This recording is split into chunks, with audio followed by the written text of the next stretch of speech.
Bem-vindo ao nosso curso Leitura Comentada da obra A Fé Ortodoxa de São João Damasceno.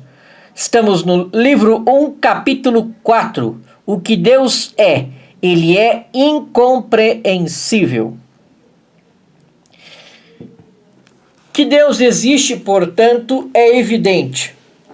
Mas o que ele é por essência e por natureza escapa completamente do entendimento e permanece incognoscível. É claro que é incorporal, é evidente, pois como o infinito, o indeterminável, o indeterminado, o infigurável, o impalpável, o invisível, o simples e o não composto, poderia ser um corpo? Como adorar a ele, se ele foi circunscrito e capaz de experimentar sentimentos de prazer e de dor? E como seria impassível se fosse composto de elementos e depois dissolvido neles? Porque a composição é um princípio de luta, a luta, princípio de divisão, a divisão, princípio de desaparecimento, mas o desaparecimento é uma coisa estranha para Deus. Como então manteremos em sua integridade a afirmação de que Deus penetra todas as coisas e enche o universo, como afirma a Escritura? Não sou eu que encho o céu e a terra, declara o Senhor.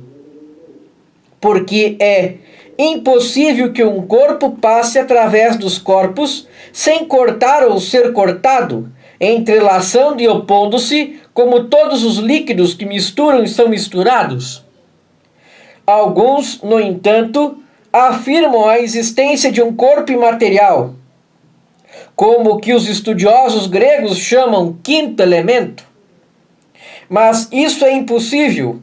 Esse corpo seria necessariamente movido, como o céu, pois é ele quem eles chamam de quinto elemento.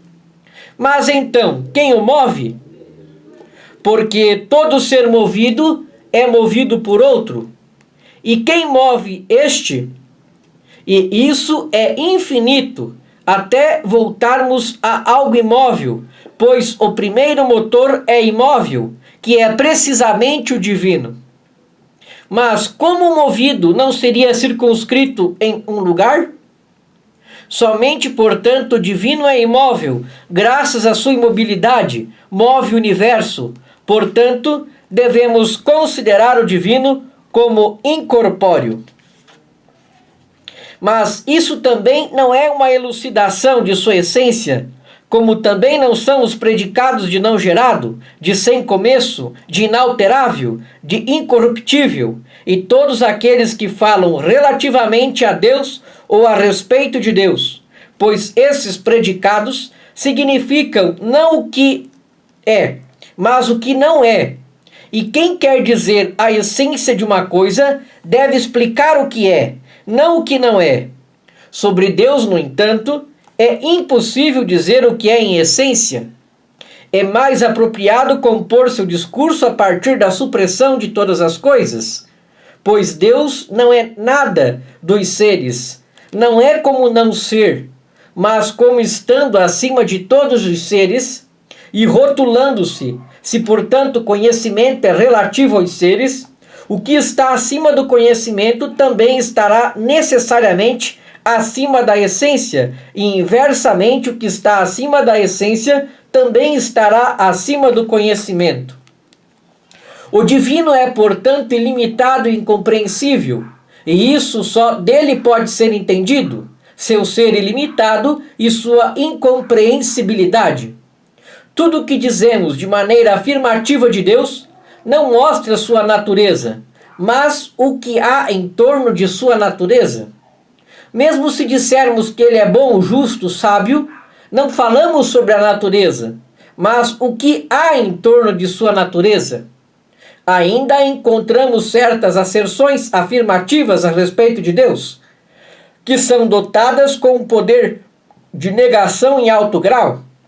Por exemplo, quando atribuímos as trevas a Deus. Não pensamos que seja escuridão. Pensamos que não é luz, mas que está acima da luz. Então, esse é o capítulo 4. E nesse capítulo 4 a gente consegue perceber, né, que aqui ele fala, né, da primeira prova da existência de Deus, das 5 vias de Tomás. E ele fala que todo ser movido é movido por outro, né? E isso é infinito até voltarmos a algo imóvel, pois o primeiro motor é o imóvel, que é precisamente o divino. Veja que isso aí inspirou Santo Tomás. Foi São João Damasceno. A gente está vendo aqui a primeira via da existência de Deus. E que João Damasceno pega isso da física de Aristóteles. Então a gente vai ver isso na física de Aristóteles, vai ver isso na fé ortodoxa, vai ver isso na Suma contra os Gentios de Tomás, na Suma Teológica, no Compêndio de Teologia de Tomás, né, em que ele vai tratar da questão da primeira via, e até em várias passagens da Suma, né, em que ele trata também a questão da primeira via. Vai aparecer. Mas por que aqui João Damasceno não cita Aristóteles? Porque a filosofia fazia parte da formação deles. E eles não tinham assim o mesmo objetivo que tinha Santo Tomás. Santo Tomás era professor, então ele universitário, então ele fundamentava as coisas, né? Então citava as referências. E já João Damasceno, ele não tinha essa preocupação, ele não estava escrevendo para acadêmicos ou para querer fundamentar as suas ideias. Não, ele estava tentando evangelizar. Mas a gente aqui com essa leitura desse capítulo, a gente percebe que ele teve uma formação filosófica grega clássica, né? Porque ele está citando aqui partes da obra aristotélica, né? Pelo menos as ideias, né? Sem fazer referência a Aristóteles, mas está citando. E a gente percebe até em Tomás, né, que como esse capítulo também influencia, como esse livro da fé ortodoxa influenciou Santo Tomás ao escrever a Suma contra os Gentios e a Suma Teológica. E aqui também fala coisas interessantes como sobre Deus, sobre a natureza de Deus. Que as coisas que nós falamos de Deus apenas falam um pouco sobre a sua natureza. Não sobre a sua natureza, mas as coisas que cercam a sua natureza. Né? Porque Deus é algo incompreensível, está além do nosso conhecimento. Né? Então, muito obrigado pela sua atenção e até nossa próxima aula.